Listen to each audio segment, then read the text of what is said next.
Hi Danny, Grace and Jude. This is just pulling the meal insulin dose guide together. We've been through high carb meals, balanced meals and high fat meals. So obviously within here, the high carb meal we discussed, because of the lack of insulin in the portal vein for people with type 1 diabetes, the glucose gets into the blood faster than the insulin can work. You go high and then you come back down. That can be managed by making sure the insulin goes in 15 to 20 minutes before eating or following set from game, set and match, and make sure you do 10 to 15 minutes of activity after eating to supercharge that insulin to keep it in as best control as possible. You're still never going to get a flat CGM line, but when you occasionally have these type of meals, breakfast cereals, that's what you're going to need to do. When you have a balanced meal, the glucose profile is already much more effective. Half a plate of veg, quarter protein, quarter carbs. You can see that the glucose absorption from the meal matches the insulin very effectively, but you still get a rise. If you want to improve that, what you do is make sure the insulin, just like following set, is 15 to 20 minutes before eating, and then you do your 10 minutes of activity afterwards. You can virtually get a flat line. And that's the sort of 80 to 90% of the meals that you have should be based around this. When you have a high fat meal, again, carefully, because of the fat level, it will slow down the absorption of the food. Therefore, you can be caught out with giving all your insulin before eating and going low, so be careful of that. But then the DAG effect, the insulin resistance effect, really kicks in here. Those cells, the locks on the cells where insulin binds is rusty and the glucose level ends up going really high. So one option is to use extra insulin, and how you do that is start by increasing the insulin dose by 25%, splitting that dose once you've increased it by 25%, half before, half if you're on a pump over the next 2 hours, half as a second injection about an hour after eating, and see what happens. Monitor it 6 hours after eating. If you're still high afterwards, 6 hours afterwards, next time instead of 25% extra, go to 50% extra and work out what you need.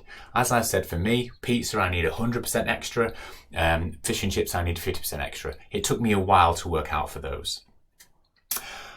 Obviously doing as much activity afterwards really helps, and that comes to another option, is that if you don't want to give extra insulin because you want to protect your heart health in the future, then ultimately what you're going to have to do is put an hour's worth of activity in about 3 hours after eating so that you can supercharge the insulin that's left from the meal before. You can burn up the DAGs that are in your muscle cells so that the insulin works more effectively. And then you can open the side doors to your cells that don't require insulin. So using extra activity 3 hours after eating is a great way of negating the need for really high insulin doses afterwards. But that generally only works well if you have the high fat meal, let's say a barbecue or a pizza at lunchtime. Generally doesn't work so well if you have a pizza at 6 or 7 or 8 p.m. because you're not going to do an hour's worth of walking, for example, at midnight. So again, you have to think how to manage that. In that situation, you're just going to be looking at extra insulin probably.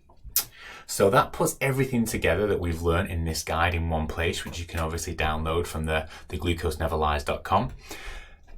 Just to reiterate, you want 80 to 90% of your meals as balanced meals and following this. When you do have the high carb meals, then make sure you get active afterwards and get the insulin way before eating. And when you're doing high fat meals, think either extra insulin spread out or 2 to 3 hours after eating, gotta get moving and burn up those DAGs. If you want to take a deeper dive into all of this stuff, I've spent a lot of time to simplify this guide into just one simple sheet of A4, but there's about 156 page deep dive into all of this stuff, how to manage high carb meals, how to manage high fat meals. There's information in there how to manage low carb meals and ketogenic meals also.